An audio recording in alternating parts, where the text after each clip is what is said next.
All right, also this story, you're probably seeing headlines about it this morning. Violent brawls at more than a dozen malls around the country. This sparked panic among shoppers just one day after Christmas. Many of the incidents caught on cell phone video posted on social media. Sarah Seidner is following it live for us this morning from Los Angeles. I mean, do they know what sparked all of this yet? Yes, there are some police departments that have said that social media played a role, saying something like, come to the mall and fight. But they are looking into this, and it's very odd that it's happening at so many different places, very similar scenes. Let's take a look at some of what happened yesterday as people were going back to the mall, as one does after Christmas, to kind of hand back some of the gifts you don't want.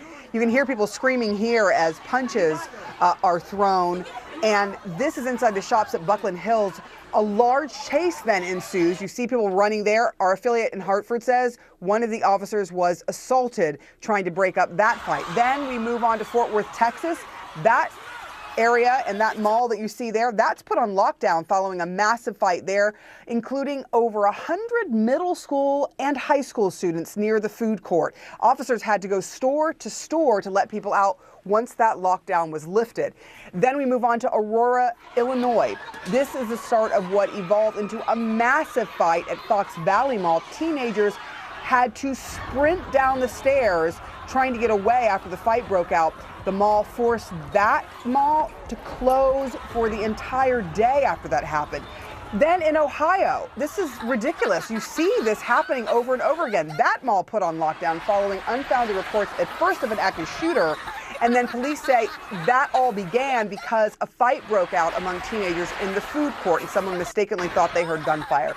Then in Chattanooga, Tennessee, after police say teenagers set off fireworks, there were people running and scurrying, worried that that was gunshots. It was not gunshots, but several shoppers were hurt there as they tried to get out of the way. And then in Aurora Town Mall in Colorado, that mall closed as well after several fights broke out inside the mall on several levels, mind you. And there were about 500 people all surrounding that area, some of whom were involved in fights. Police say it all started with a social media post promising a fight. And then lastly, here in Fayetteville, North Carolina, people also forced to evacuate after a massive fight broke out at a food court.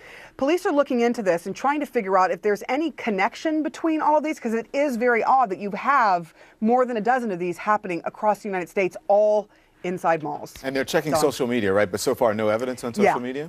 Yeah, they looked at social media and they are finding out that there were some instances where social media did prompt people to go to the mall and fight.